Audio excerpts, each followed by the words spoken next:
सभी प्रभु प्रेमियों को प्यार भरा राधे राधे। संत समाज का प्यार भरा राधे राधे। आप सभी का स्वागत है। आज हम आप लोगों से मार्गशीर्ष यानी अगहन मास के कृष्ण पक्ष की एकादशी के बारे में चर्चा करेंगे। आप लोगों से निवेदन है कि इस वीडियो में पूरा बने रहिए। ये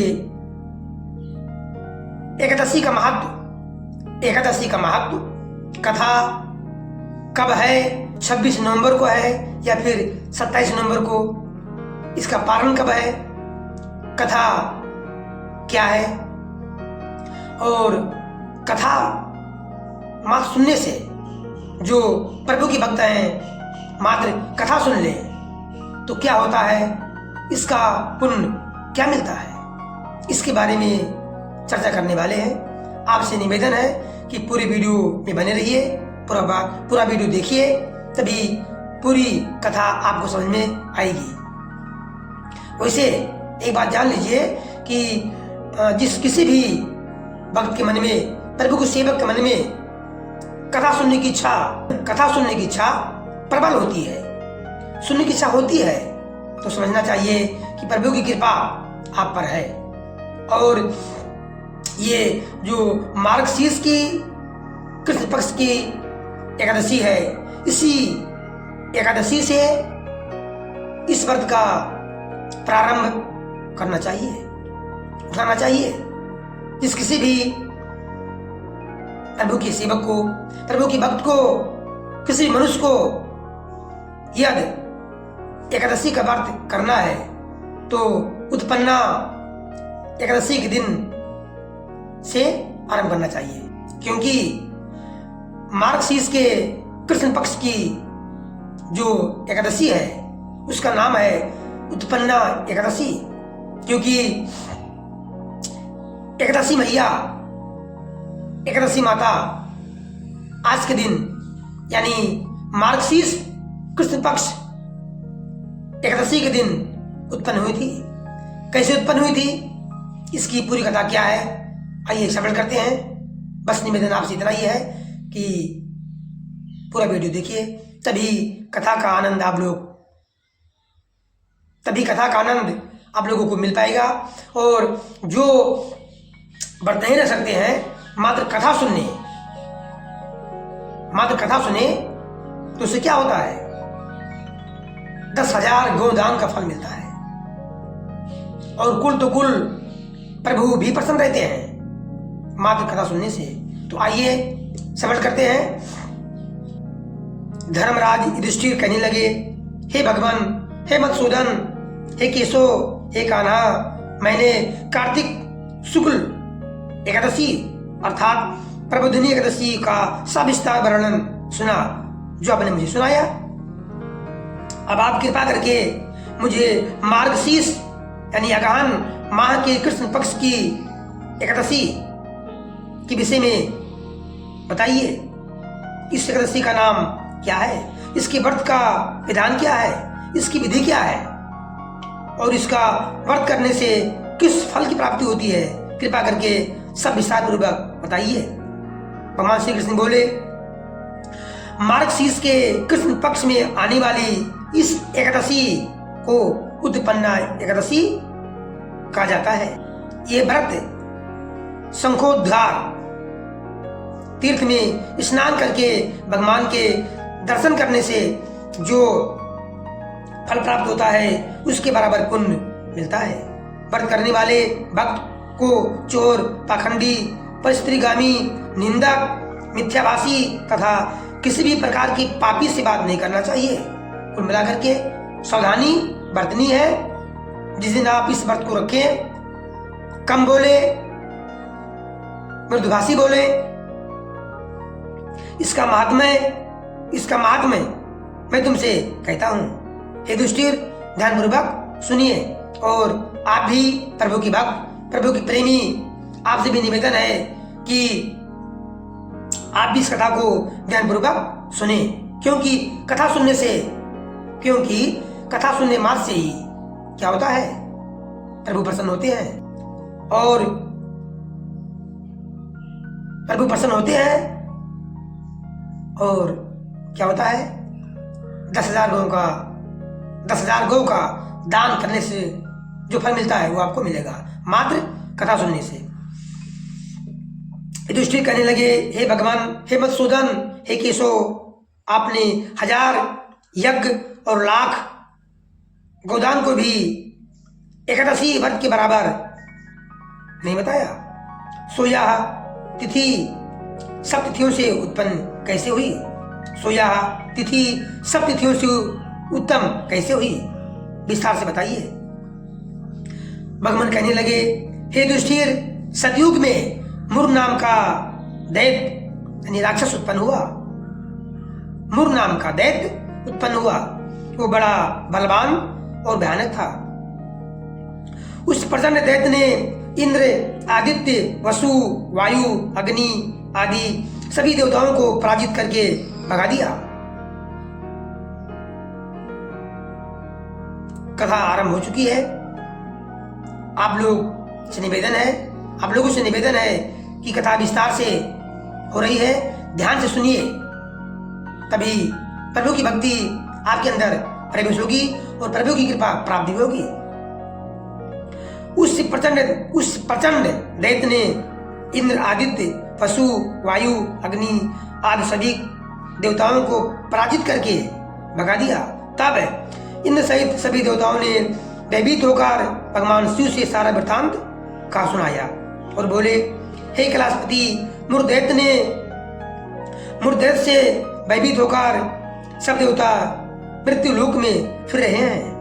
तब भगवान शिव ने कहा, हे देवताओं, तीनों लोकों के स्वामी, भक्तों के दुखों का नाश करने वाले भगवान श्री हरि विष्णु की शरण में जाओ, वहीं तुम्हारे दुखों को दूर कर सकते हैं। शिव जी के ऐसे वचन सुनकर सभी देवता क्षीर सागर में पहुंचे।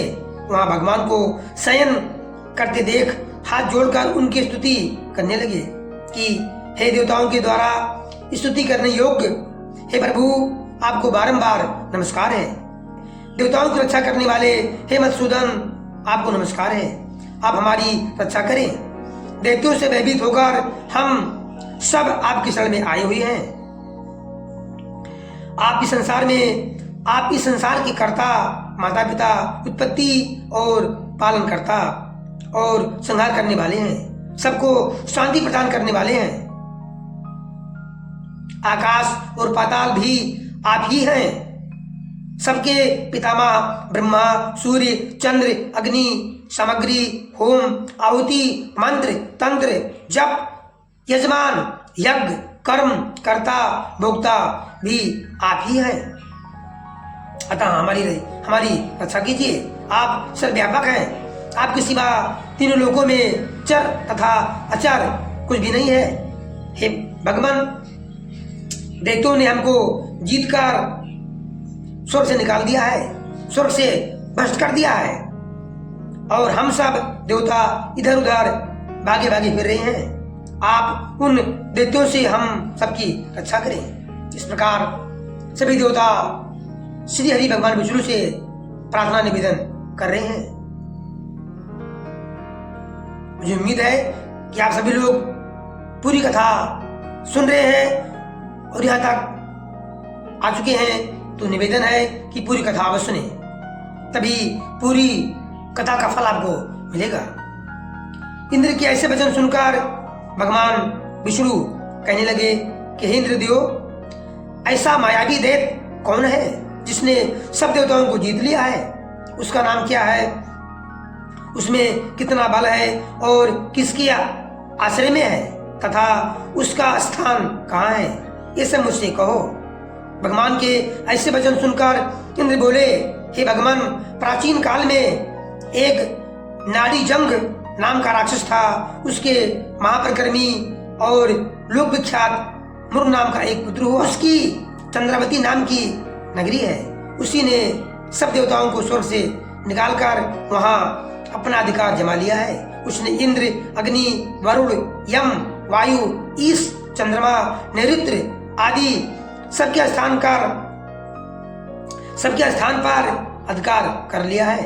सूर्य बनकर स्वयं ही प्रकाश करता है, स्वयं ही मेघ बन बैठा है और सबसे अजय है। हे असुर निकंदन, हे भगवान श्री हरि विष्णु, उस दुष्ट को मारकर देवताओं को अजय बनाइए, देवताओं की रक्षा कीजिए। वचन सुनकर भगवान ने कहा, हे देवताओं, मैं शीघ्र ही उसका संहार करूंगा, तुम चंद्रावती नगरी जाओ। इस प्रकार कहकर भगवान सहित सभी देवताओं ने चंद्रावती नगरी की ओर प्रस्थान किया। उस समय जब दैत्य मुर सेना सहित युद्ध भूमि में गरज रहा था, उसकी भयानक गर्जना सुनकर सभी देवता भय के मारे चारों दिशाओं में भागने लगे। जब स्वयं भगवान रणभूमि में आए तो दैत्य उन पर भी अस्त्र शस्त्र आयुध लेकर दौड़ा।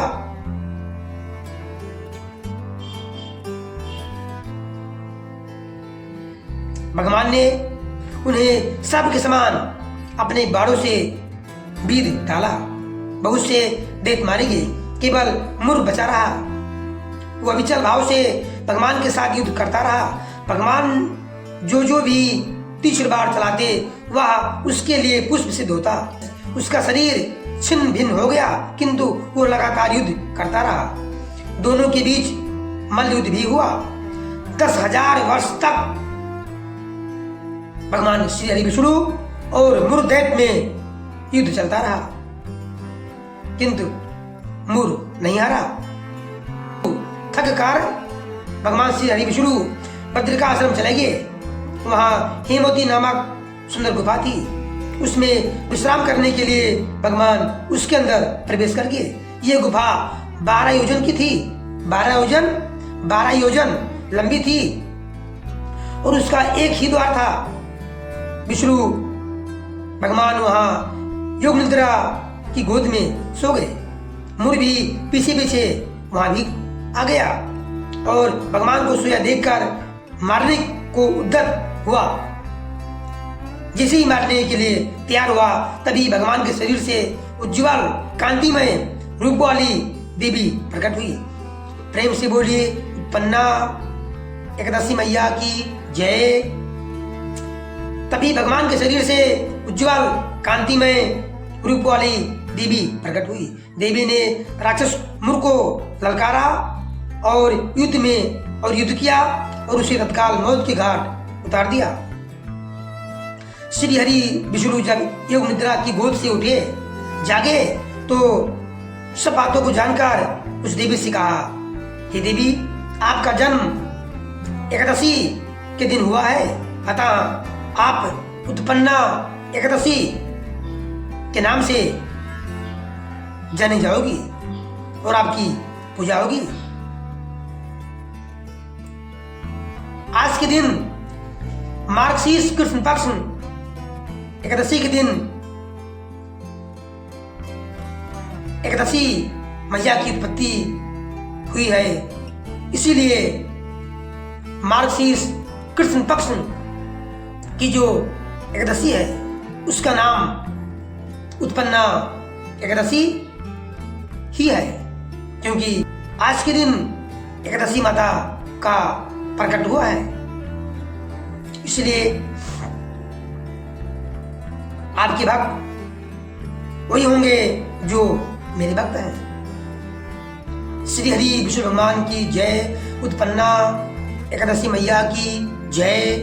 तुलसी मैया की जय। प्रेम से बोलिए वृंदावन बिहारी लाल की जय।